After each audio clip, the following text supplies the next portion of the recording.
Hello বন্ধুরা, welcome back to my channel flavours by Shubhra. আজকে তৈরি করব চিকেন কষা। বন্ধুরা, আজ মায়ের বাড়ি চলে এসেছি, তাই আজ আমি বললাম মাকে চিকেনটা আমিই রান্না করব। দেখো, মা অলরেডি সব করেই রেখেছে, এখন শুধু আমি চিকেনটা বানাবো। দেখো, মশলাটা মা তৈরি করে রেখেছে। তো মশলাটাতে কি কি লেগেছে আমি বলে দিচ্ছি। আদা, রসুন, গরম মশলা, শুকনো লঙ্কা আর কাঁচা লঙ্কা মা বেটে রেখেছে। এদিকে মাংসটা দই দিয়ে লবণ হলুদ দিয়ে ম্যারিনেট করে রেখেছে। এদিকে পেঁয়াজ কুচি, টমেটো কুচি আর এদিকে আলু। কড়াইতে তেল গরম করে নিয়েছি, এবারে আমি আলুগুলো ছেড়ে দিচ্ছি।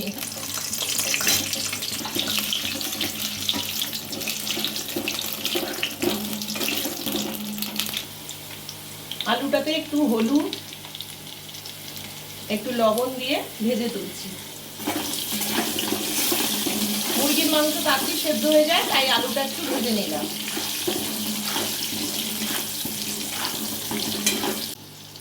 আলুটা ভাজা হয়ে গেছে, এবার আমি তুলে নিচ্ছি। তেলেই 1 চামচ বাটার দিয়ে দিচ্ছি।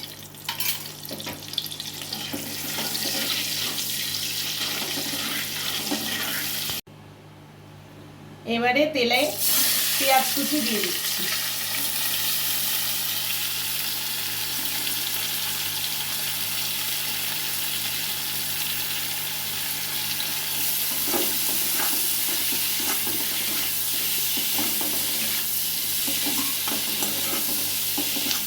পেঁয়াজটা হালকা ভাজা হয়ে গেলে টমেটো কুচি দিয়ে দিচ্ছি।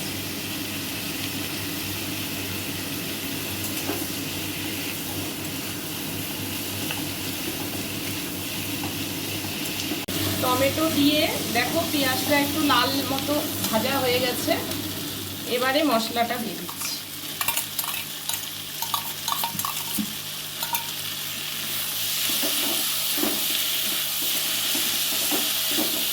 মশলাটা এবার ভালো করে কষিয়ে নেব। মশলাটা ভালো করে কষিয়ে নিলাম, এবারে আমি মাংসটা ছেড়ে দেব।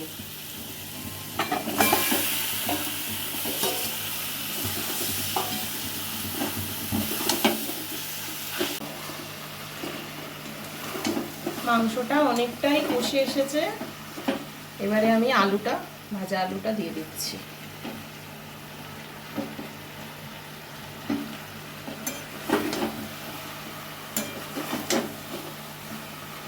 আসলে রান্নাটা টেস্ট হয় কষানোর উপরে, যত ভালো করে কষানো যাবে তত রান্নার স্বাদ বাড়বে। মাংসটা কিছুক্ষণ কষে নিয়ে আমি অল্প জল দেব। মাংসটা যেহেতু কষা কষা করবো, অল্প জল দিয়ে দিচ্ছি।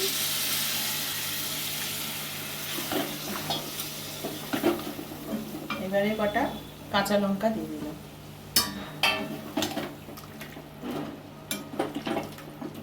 সেদ্ধ হল। দেখো, চিকেন কষাটা তৈরি হয়ে গেছে।